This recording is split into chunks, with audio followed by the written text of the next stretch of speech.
Fa miarabantsika tsirairay avy indray tonga eto fandraisana ny ten'Andriamanitra isika amin'ity maraina ity.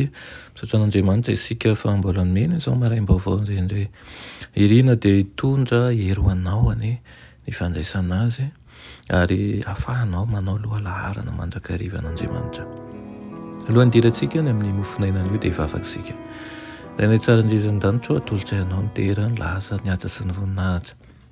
Misaotra anao izahay satria mbola menao tombontsoa lehibe indray dia ny teninao. Ataka aminao mba hiasa amin'ny fiainanay tsirairay avy, mba ahazoakonay hery sy hahatonga anay ho mpandresy tokoa aminaran'i Jesosy. Amen. Lohateny mofinainantsika androany dia manao hoe hazavaina ho amin'ny famera-piratana tanteraka. Nalaina amin'ny Hosea 4:9-7 manao hoe aoka hiezaka ahalalan'i Jehovah isika, matoky toy ny maraina ny fiposahany. Amen.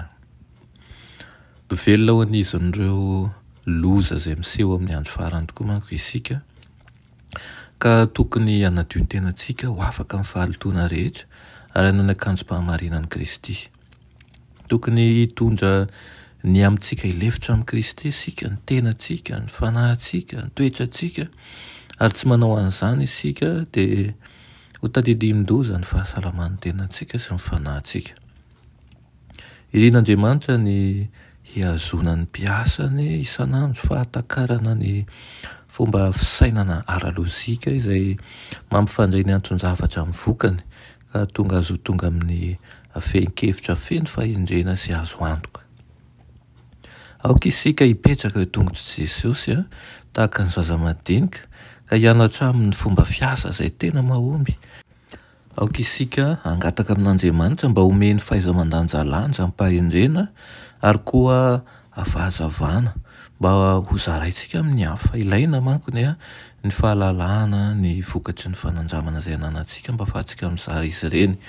Tsy tokony hamelan'ny ny andro anankiray handalo fotsiny isika tahaka ny andro androany ka tsy azo fahalalana fanampiny izany mahakasika ny zavatry ny tany ary indrindra mahakasika ny zavatry ny fanahy.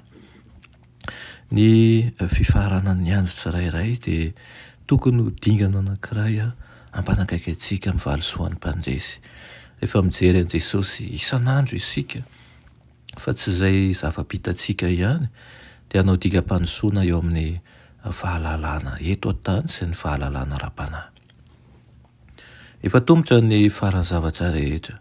Tsy tokony hahatonga antsika hiato amin'ny asa ny zavatra efa vitantsika.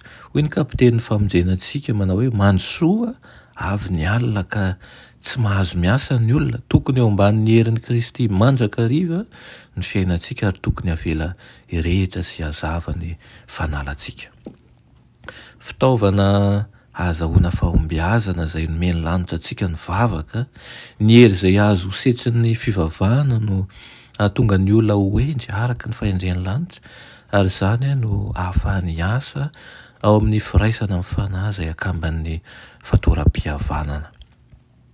Izay mametraka ny tenany eo amin'ny toerany ahafahan'Andriamanitra manazava azy dia mandroso toy ny miala eo amin'ny hazavana sy mampisamby ny maraina ho amin'ny famera-piratana feony mitatao vovonana.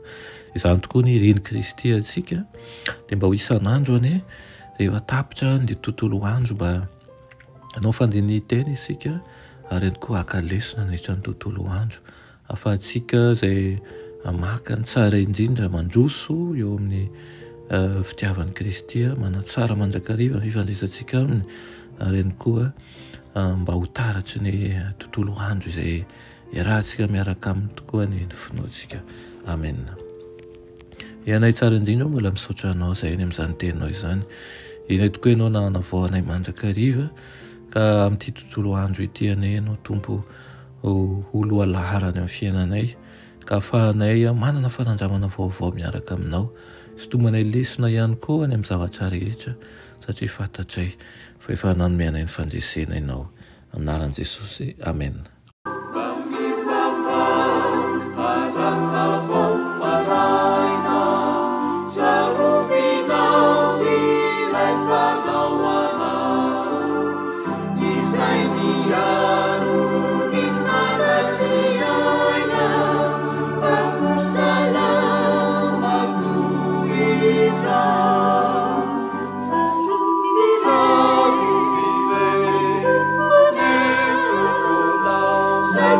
a